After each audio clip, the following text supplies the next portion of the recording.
What's going on, guys? How are you? Just hanging out here and trying out this, new format, which is, a YouTube live thing. Hopefully, there's going to be somebody here and, ask some questions and stuff like that, keep me motivated and, make a dynamic video. But even if not, I'm just practicing around. So hopefully it'll be fun. I'm just trying to set this up and see whatever you guys are seeing. There we go. At least, if anybody comes in and asks a question, I can read it on the computer. So, yeah.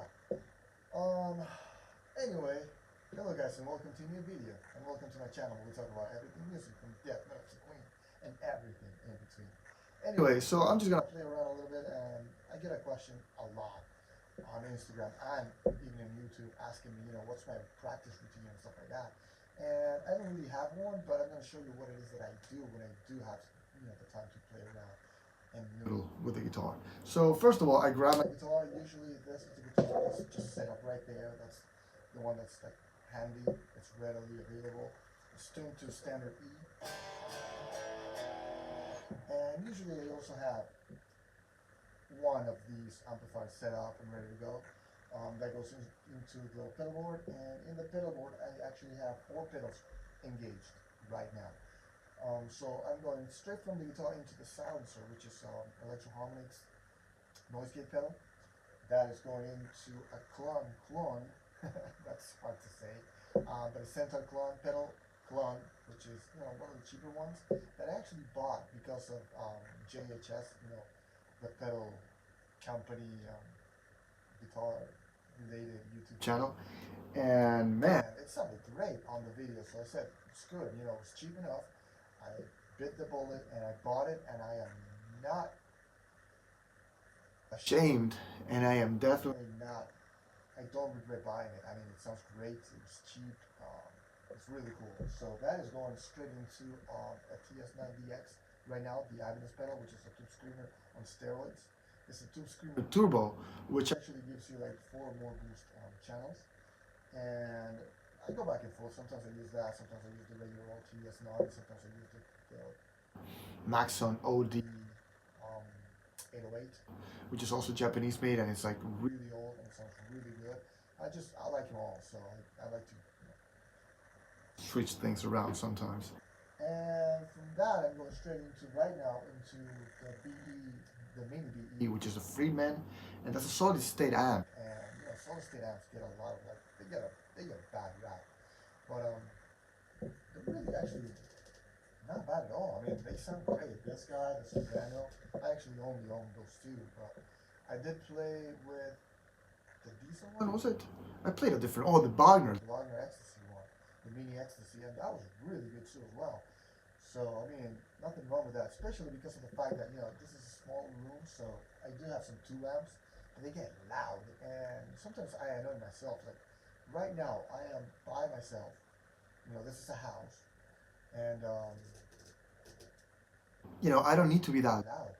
So I got used to playing solid state amplifiers at low volumes because of the fact that if you remember, some of the older videos I made on YouTube, I was actually at a different studio. It was actually my apartment that I sold to get this house, and that apartment was really tiny. I mean, that studio you guys saw there, that was my living room too. So, it was like about 14, 15 feet wide by less than, by about 12 feet. So it was really tiny. I mean, it was a really tiny box. And, for you non-Americans, it's like 3 by 3.5 meters wide. So it was a really tiny place. So, yeah, I mean, this is a lot bigger. And I can actually stretch my arms out and, be far away from the walls. So that's really cool. But I don't need to be that loud. I mean, I guess I got used to the fact that I couldn't be that loud in an apartment. Because it was, first of all, it was really tiny, so it would bounce off the walls. It would get ridiculous. And also, I had neighbors. I mean, I do have neighbors here, obviously, but, we are like farther away. So, yeah. I mean, this is basically how loud I play whenever I practice and play by myself. This is as loud as I play.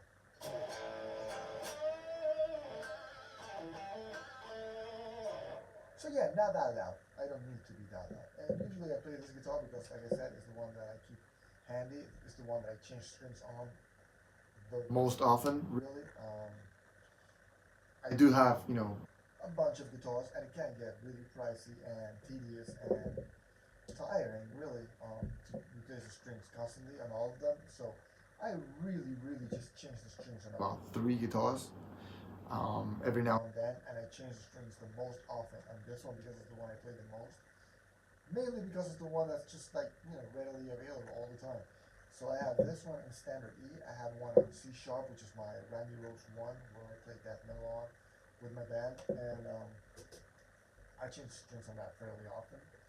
And then I actually have the Brian May replica that I change the strings on sometimes, and maybe one of the strats, because sometimes I need to have a strat, so I change the strings on that. And I never change the strings on like my bass or my acoustic guitar unless I need to record something specifically with it. Then I do change the strings on it, but I keep, you know, stock of strings. You know, well, first of all, I got the Dario hooking me up, but also because of the fact that if I'm not gonna play it, you know, why bother? I just keep them in tune. They're always in tune because of the fact that, you know, the truss rod is always working. It's always pulling back on that neck. So if you don't have the tension in the strings to balance that out, that can bend, and that could be pretty crappy. So yeah, I always keep them tuned, and I set them out to whatever it is that they're tuned to. So like if I have, which I do have, a Les Paul that's tuned down to D, then I have the right string gauge for that, and it's set up for that as well. So the neck, you know, the neck tension on the truss rod, and you know the height and stuff like that. That's all set up for it to be tuned to standard E, and that's where I keep it. I don't go back and forth tunings. That's why I have, you know, many different guitars to do that. So that if I need to play on D, then I grab a guitar that's tuned to D. If I need to play on C sharp, then that's the one. E flat, that's one of the strats. Standard E is the steady. So yeah, that's as far as, you know, prepping goes. And then as far as playing goes, actually, when I can, most of the time, for the most part, especially back in the day, I would definitely play to a metronome because, you know, you need to have a metronome so you could be like on time and ready to go. Especially when you start recording, you need to be able to, you know, either record to a metronome or play live with somebody. Playing live with somebody is obviously the most fun, and you get the most organic, really raw, awesome takes. But, you know, especially after COVID and stuff like that, and, you know, because of the fact that everybody and their mother now is able to record on their computer, a lot of people are just, you know, recording to a metronome. They're like remotely just recording songs and stuff like that. Like, I've actually worked on many projects where I wasn't even in the same country as somebody else. So they would just send me the tracks, I would record to a click, and I would send the tracks back, and then they would send more stuff in, and I would send it back, and you need to be able to record to a click. You need to be able to record on time. Now, if you have the drummer record, you know, and he's really good at it, you know, you might be able to, you know, get away with playing on it, but, you know, it's very hard for editing if you can't play to a grid. So I recommend playing to a metronome, just in case. I mean, the better you are with a metronome, the better you're going to be with a drummer anyway. And if you play live, the better you are going to be able to perform. But it's also a way to like keep track of, you know, like if you're trying to be faster, it's a great way to keep track of your speed. Like let's say for instance you set a metronome to like 120, and then you play to it at 120. Whatever, just random exercise, right? And then you speed it up to 130 and you can't keep up, then you know that that's basically your threshold.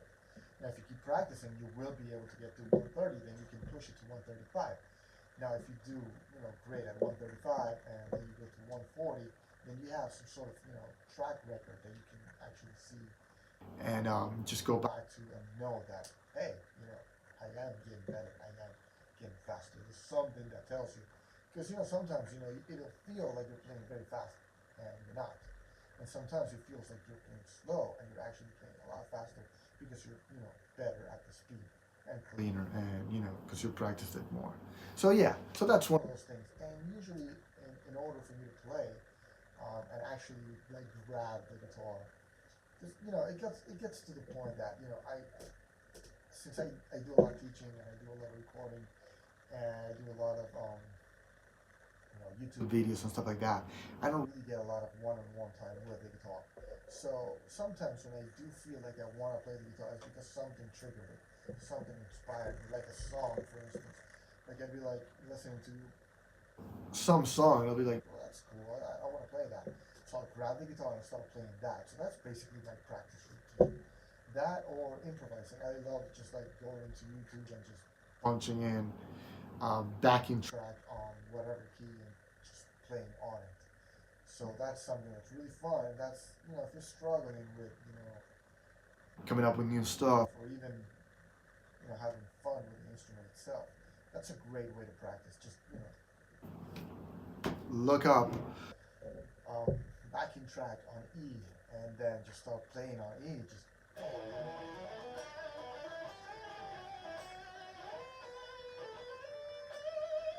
Just start improvising on whatever it is that they have recorded. And that can actually trigger a lot of really cool ideas, and it also gets your fingers moving. And also, as a side bonus track and bonus awesome, it'll just make you remember patterns and stuff like that, so you will actually remember how to play different scales. Don't always play the E minor scale, don't always play the A minor scale. I know those are the easiest ones to play and the easiest ones to memorize, but try to spice it up a bit. Play an F minor scale, play a C sharp minor scale, play a major scale, if anything, just move it around. Keep it fun, but keep it interesting, but also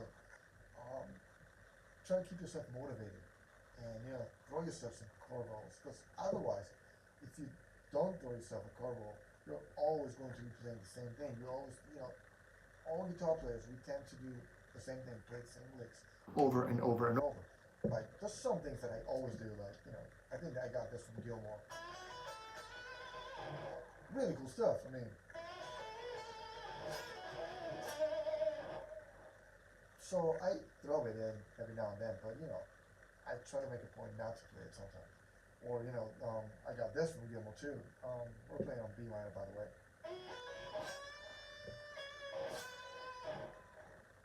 So I try not to do that a lot. There's also, Brian May mannerisms, which didn't really sound like Brian May. That sounded like Steve Moore, or even Gary Moore, rather. I was trying to say Steve Morris. That's what I was thinking of. But that's a very Brian May thing that I always play, but I try not to. It's cool, but I don't want to play the same thing over and over. And then there's things that I always do myself that I just came up with sometime, and I just kept on playing. There's some licks I always do. That's some D minor. Let's do it on B.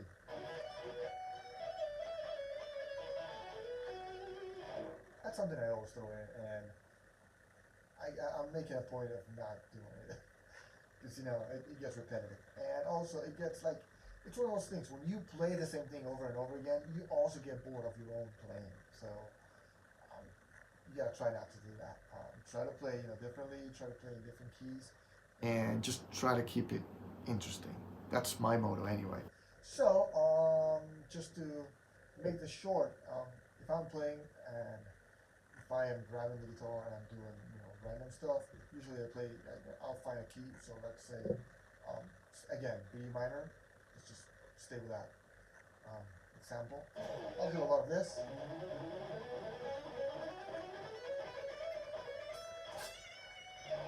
Or, a lot of...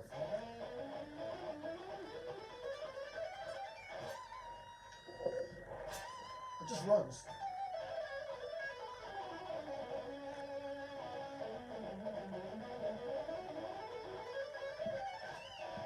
If I'm able to, I like to think about melodies in B minor, or any key really, and just try to figure out some solos and stuff like that. So I know that Comfortably Numb is on B minor, or even Money. So then I try to come up with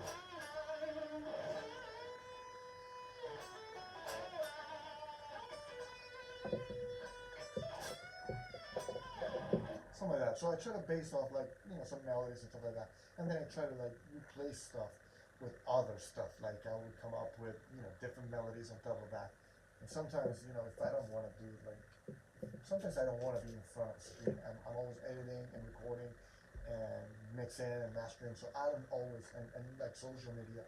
So I don't always want to be in front of the computer. So sometimes I like to just face away, no backing track, and just like kind of like think about the music in my head and just come up with like, you know, cool little melodies.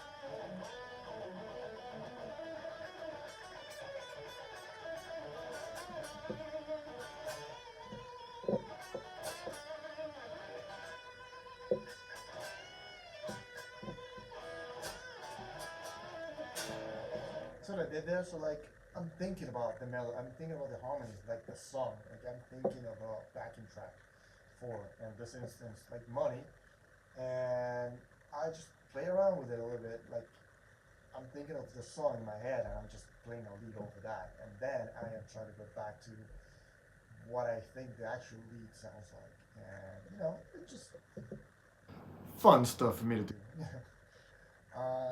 It's not very orthodox. It's just what I do. So yeah, for you guys that asked me, I just went on a tangent. But a lot of people ask me about, you know, my practice routines and stuff like that.